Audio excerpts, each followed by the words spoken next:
अब आपके दिमाग में ना सबसे पहले रोज अपना टाइम टेबल बनाते होगे तो ये सोचते होगे कि हम पहले मॉक करें, पहले रिवीजन करें, हम एनालिसिस करें, हम करें क्या। और इन सब पैनिकनेस की वजह से ना तो आप नोट्स का रिवीजन कर पा रहे होगे, ना ही आप मॉक टेस्ट अच्छे से दे पा रहे हो, ना ही मॉक टेस्ट का एनालिसिस कर पा रहे हो। तो सबसे पहले इंपॉर्टेंट बात है कि घबराना बंद करो। सबसे पहली बात, पैनिक होना बंद करो, उससे कुछ फायदा या नुकसान नहीं होगा। ठीक है। और it is just an exam, और ये एग्जाम की तैयारी आप बहुत लंबे समय से कर रहे थे तो ऐसे भी बहुत प्रॉब्लम की बात नहीं है, आप अच्छा ही करोगे, आपने अच्छा तैयारी किया है।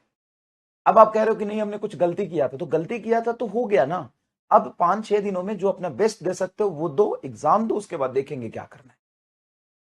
अब यहां से पैनिक होके जो 6 दिन है वो भी खराब करने से कुछ मिल तो नहीं जाएगा, एक्स्ट्रा ओवर थिंकिंग करने से कुछ मिल तो नहीं जाएगा, ना से कुछ हाँ तो भला होगा। हाँ, तो अब आपको क्या करना है देखिए ध्यान से, ठीक है ना। अब आपको क्या करना है ध्यान से देखिए। साल भर आपने बहुत पढ़ा है, बहुत लेक्चर देखे हैं, बहुत कुछ किया है, लेकिन फिर भी बाद में एक्चुअल में जब क्वेश्चन पेपर सामने आता है ना, तो आपको लैंग्वेज पढ़ना होता है, आपको फॉर्मूला मेमोराइज करना होता है। तो अभी से आने वाले 5-6 दिन तक आपको क्या करना है वो आपको बताता हूं। सबसे पहले प्लीज प्लीज प्लीज पैनिक होना बंद करो, ठीक है ना। पहले घबराना, पैनिक होना बंद करो, सबसे पहली बात। दूसरी बात, कोई भी वीडियो लेक्चर और रिवीजन लेक्चर कुछ भी देखना बंद करो। कोई भी तुमको लग रहा है कि ऑप्टिक्स का एक लेक्चर छूटा हुआ है तो उसको लेक्चर से देख रहे हो, या तुम कोई भी चैप्टर छूटा हुआ है तो वहां का लेक्चर देखने लग रहे हो, वो बंद करो, ठीक है ना। मैंने बहुत सारे समरी लेक्चर दिए हुए, 1-1 घंटे के भी लेक्चर दिए, वहां से रिवीजन बंद करो। उसका टाइम गया, जब मैं चीख चीख के चिल्ला रहा था 2 महीने से, तो आपने नहीं किया तो रहने दीजिए, अब कोई मतलब नहीं उन लेक्चर्स का। सबसे पहला काम है, पैनिक करना बंद करिए। जो गलती हुई, सही हुआ, उसको छोड़ो। 6 दिन में आगे क्या कर सकते हो वो सोचो।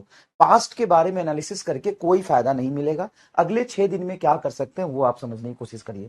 तो सबसे पहले सबसे पहले, नो पैनिक। नो पैनिक, कोई पैनिक नहीं होना, ओवर थिंकिंग नहीं करना पास्ट के बारे में। आपको सोचना है नेक्स्ट 6 डेज में क्या करना है, नेक्स्ट 6 डेज प्लान क्या है। तो नेक्स्ट 6 डेज प्लान आपका क्या है कि कोई भी चैप्टर अगर आपका छूटा हुआ है या कोई चैप्टर रिवीजन नहीं किया है, तो आधे घंटे की भी लेक्चर आपको नहीं देखना। लेक्चर साल भर जितना देखना था आपने देख लिया, तो सर अब क्या करें। अब क्या करना है, अब ये करना है कि देखो, वैसे आपको नोट्स से रिवीजन जल्दी होगा और सारी चीज कवर होगा।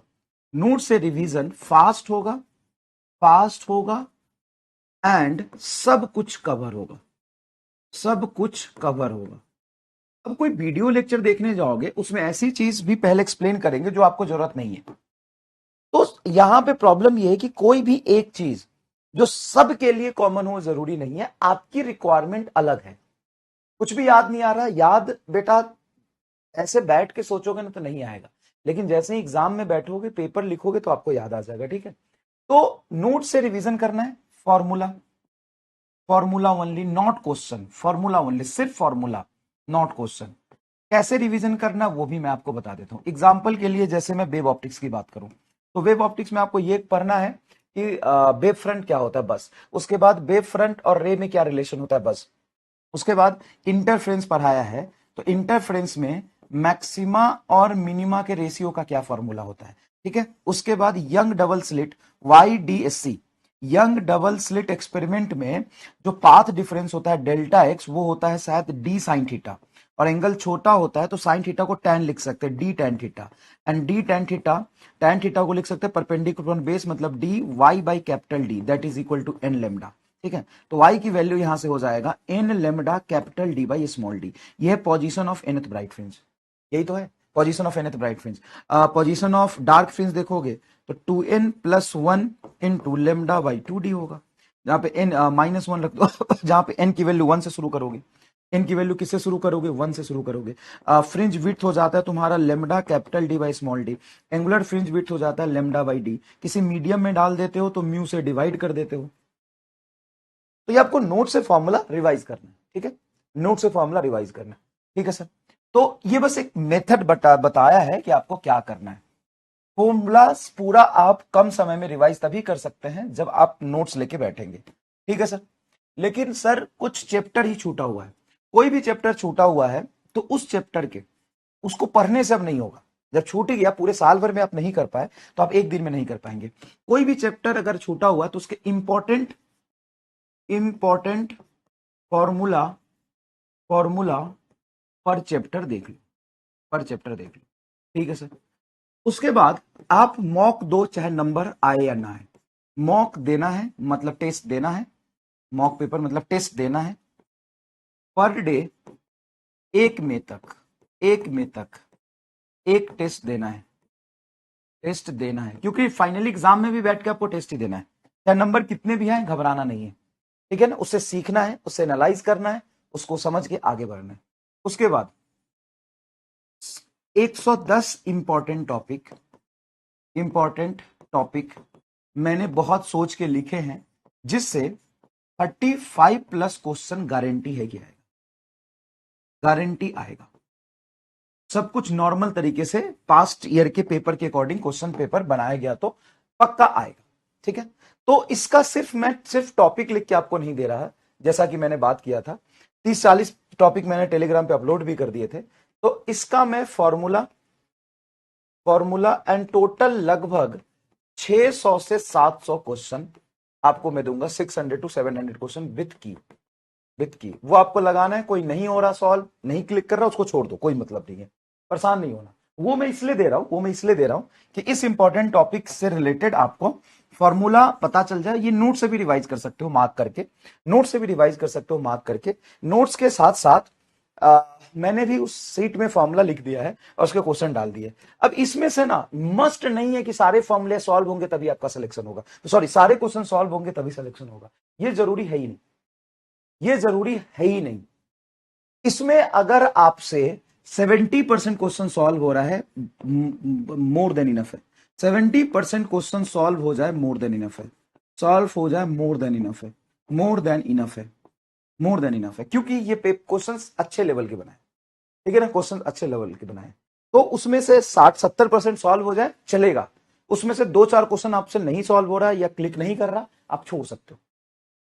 अब ये मैं क्यों बोल रहा हूं, आपको मोटिवेट करने के लिए नहीं, ये जेन्युइनली टफ है question. Direct formula based question देने का कोई लॉजिक नहीं था, है ना, स्ट्रेट फॉरवर्ड क्वेश्चन देने का कोई लॉजिक नहीं, उससे आप सीखते नहीं। तो आपको लैंग्वेज की प्रैक्टिस हो, थोड़ा सा कैलकुलेशन टफ हो, थोड़ा सा घुमाए, इसके लिए दिया है, ठीक है ना, ठीक है। तो प्लीज इसको समझिए, और जो 70% से ज्यादा सॉल्व कर पा रहे हो तो बहुत बड़ी बात है फिर, ठीक है। 70% से ज्यादा सॉल्व कर पा रहे हैं, बहुत बड़ी बात है। अब मैं ये नहीं कह रहा कि आपको सिर्फ ये 110 टॉपिक ही रिवाइज करने हैं, आपको रिवाइज पूरा करना है, पूरा रिवाइज करना है, कंप्लीट रिवाइज करना है, ठीक है, नोट से कंप्लीट रिवाइज करना है। लेकिन ये 110 टॉपिक इंपॉर्टेंट है, वो आपको मैं दिखा देता हूं, थोड़ा सा एक्सप्लेन कर देता हूं, है ना, थोड़ा सा एक्सप्लेन कर देता हूं। देखो, जैसे पहला टॉपिक लिखा है मैंने, capillary rise and height in tube, है ना। किसी ट्यूब में कैपिलरी राइज का फॉर्मूला क्या होता है, H = 2s cos theta by rho G R. Height R के इनवर्सली प्रोपोर्शन होता है। ट्यूब में जो मास राइज करता है वो रेडियस के डायरेक्टली प्रोपोर्शन होता है, पोटेंशियल रेडियस पर डिपेंड नहीं करता है। Concept of insufficient length of capillary tube, ये सवाल है, सॉरी टॉपिक है। Centre of mass, position of centre of mass, velocity of centre of mass and shift in centre of mass, है ना, कटिंग पार्ट का सेंटर ऑफ मास कैसे निकालते हैं। थर्ड है सर्कुलर डायनेमिक्स में bending of cyclist, object on rotating disc, death well problem and vertical circular की dynamics, force क्या लगता है। चौथा alpha beta and gamma decay में नंबर ऑफ डीके निकालना, बाइंडिंग एनर्जी का formula, Q value of the reaction का formula. Next है dimension and principle of homogeneity, है ना, derivation of unknown physical quantity, elasticity में Young's formula and potential energy, बस यही दो ही करना है कि किसी वायर में पोटेंशियल एनर्जी का स्टोर्ड फॉर्मूला क्या होता है और इलास्टिसिटी क्या होता है, ठीक है। Equation of motion with constant acceleration and Galileo ratio, है ना, जब कांस्टेंट एक्सीलरेशन है तो इक्वेशन ऑफ मोशन कैसे डिफाइन करते हैं। फ्री फॉल में ड्रॉप प्रॉब्लम, है ना, वो नल वाला प्रॉब्लम, गैलीलियो रेशियो एंड किसी हाइट से प्रोजेक्ट करते हैं, और ग्राउंड से ग्राउंड प्रोजेक्टाइल में हाइट का फॉर्मूला क्या होता है, बेसिक चीजें।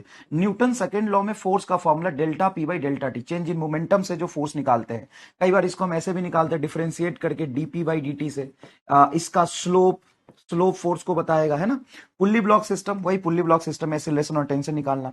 Radius and energy of electron in hydrogen atom, rolling motion in incline plane and velocity in pure rolling motion. बस दो ही चीज देखना है आपको, vector subtraction and dot product की प्रॉपर्टी। डॉट प्रोडक्ट की प्रॉपर्टी, जैसे दो वेक्टर ए डॉट बी अगर परपेंडिकुलर है तो उनका डॉट प्रोडक्ट जीरो होगा, ऐसा। वर्क एनर्जी थ्योरम, जैसे तुमको डिस्प्लेसमेंट दे दिया, उससे तुम वेलोसिटी निकालो, स्पीड पता चल जाएगा तो चेंज इन काइनेटिक एनर्जी से वर्क निकल जाएगा, ऐसे case. Friction on incline plane limiting case, कि इंक्लाइन प्लेन पे म्यू और tan थीटा के रिलेशंस क्या होते हैं, ऊपर ले जाने के लिए कितना फोर्स लगाना पड़ेगा। Kinetic energy, potential energy, percentage change, यही पोटेंशियल एनर्जी होता है D U by D R with negative sign, इसके डिफरेंशिएशन से सवाल आते हैं, आप जानते हो। मोमेंटम, एंगुलर मोमेंटम में टॉर्क के क्रॉस प्रोडक्ट से रिलेशन, एल बराबर आर क्रॉस पी, टॉर्क बराबर R cross F, cross product पे base formula. Magnetic field due to infinite wire and circular wire, Biot Savart law के application से जो सवाल बनते हैं, ये 18 ही हुए भाई। ईएम वेव की इक्वेशन एंड उसकी property, electric field magnetic field perpendicular होता है, इलेक्ट्रिक फील्ड की मैग्नीट्यूड जो होता है बटा वी मैग्नेटिक फील्ड का एम्पलीट्यूड होता है। Dia para ferro property and BH curve, self and mutual inductance का formula, back EMF, motional EMF, Hall effect, mall effect लिख दिया, गलती से टाइप कर दिया, Hall effect, rail problem, BLV effective, rotational EMF, है ना, force on a wire F is equal to QVV and wire F is equal to BIL effective. Parallel plate capacitor, dielectric डाल के क्या होगा, डाइलेक्ट्रिक हटा के क्या होगा, है ना, इक्विवेलेंट डाइलेक्ट्रिक वाला केस, इक्विवेलेंट डाइलेक्ट्रिक वाला केस, ठीक है।